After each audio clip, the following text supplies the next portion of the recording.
Hello mga kasipag, isang napakagandang umaga sa ating lahat. Panibagong tanim naman tayo, yung panibagong gising naman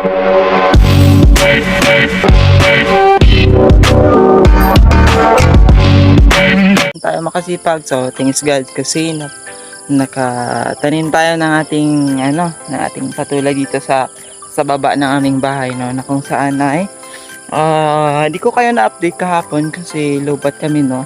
And then so sa ngayon ay ito yung itanim natin, no, na patula. And tamang-tama po is na nanggamot niya yung kanyang baba, no. And then ito na yung gamot niya. And mamaya pagtapos namin na mag-harvest is tanim natin. But kahapon, and then na nakapagtanim tayo ng ating tanim na na patula. And yung kanyang stem is naghaba kasi di nasikatan ng araw kasi ito yung sitwasyon niya ngayon kasi yung stem niya is humaba. And then yung ating hunol o napunla dun sa bahay, yung ating pipino is na ganito din kasi hindi nasikatan ng araw.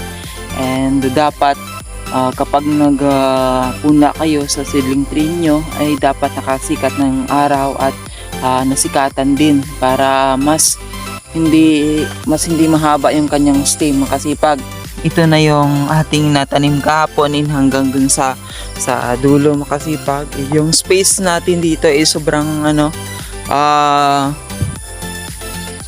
lawak din kasi yung problema dito is ito ng manok. Tingnan nyo. Kahapon lang natin to tinanim. So ngayon sira na. Sayang. And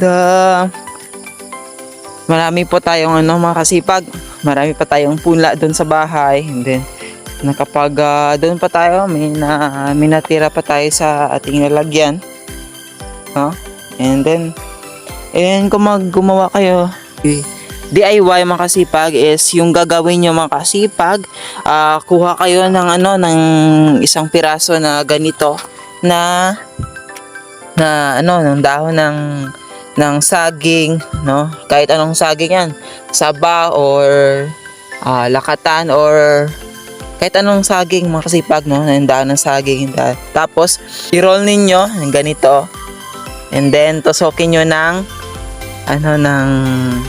stick, no? Stick ito. Wait lang, pakita ko sa inyo. Wait lang. Yung sabi ko kanina mga kasipag is kuha kayo ng ganito kalapad na 2 inches na dahon ng saging. And then kuha kayo ng stick ng ng walis tingting. Walis tingting, no? And kuha kayo ng ganito, mga 2 inches din. And then i-roll ninyo katulad nito, no? And then tusukin nyo, kita nyo ba?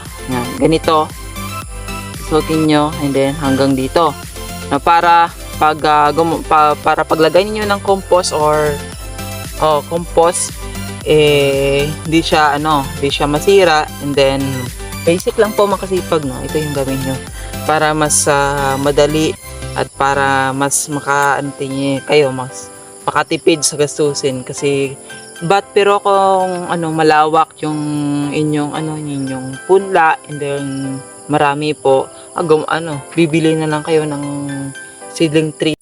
And hintay lang po kayo makasipag kasi mamaya mag-harvest tayo ng sitaw, no, na kung saan ay napakarami po yung kanilang bunga na makasipag na bunga nating sitaw. Namamatay na yung iba, but yung iba is marami po yung kanilang bunga, makasipag. And update ko na kayo mamaya pag nandun na tayo sa ating sita, makasipag.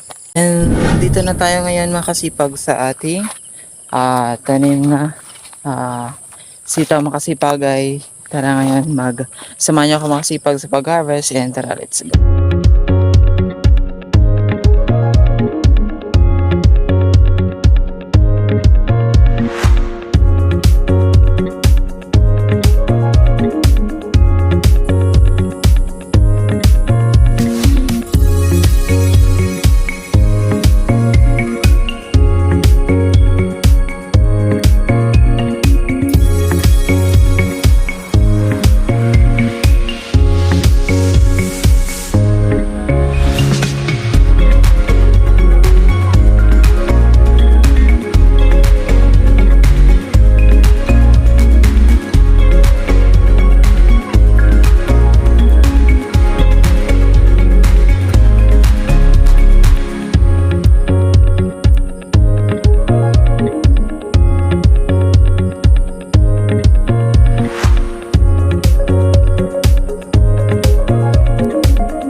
Yun na po na makasipag, natapos na natin mag-harvest ng ating sitaw. So ngayon makasipag ay dadalhin naman natin sila dun sa unahan kasi nandun yung ating yung ating lalagyan. And nakuha na natin makasipag yung ating sako na paglalagyan ng sitaw natin, which is wait lang.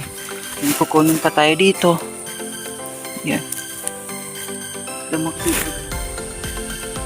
Kukunin pa natin ito para di natin makalimutan mamaya.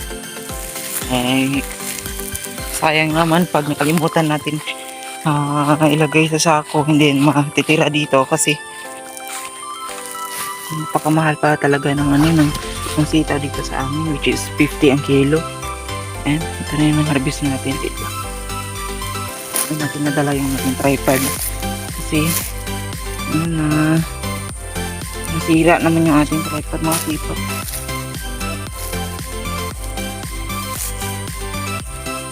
Kamay-kamay lang tayo.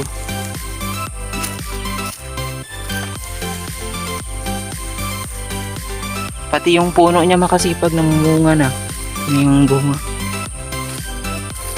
Grabe, napakadami yung bunga na maliit pa. And tamang-tama niyan po makasipag sa next week. Sabado. Which is a Monday. Namin, pasok na kami. And yun na po makasipag is natapos na natin mag-harvest and then magtanim ng ating patula na nasugatan ako. And ako po yung magpapaalam na muna. Ako po yung Kaidulu Matiam TV. And don't forget to follow, subscribe to our YouTube channel Matiam TV, and also to our Facebook account, Instagram account Trinity Castiliano. And don't forget to subscribe, no? Ako po yung magpaalam. See you in my next vlog. Bye bye.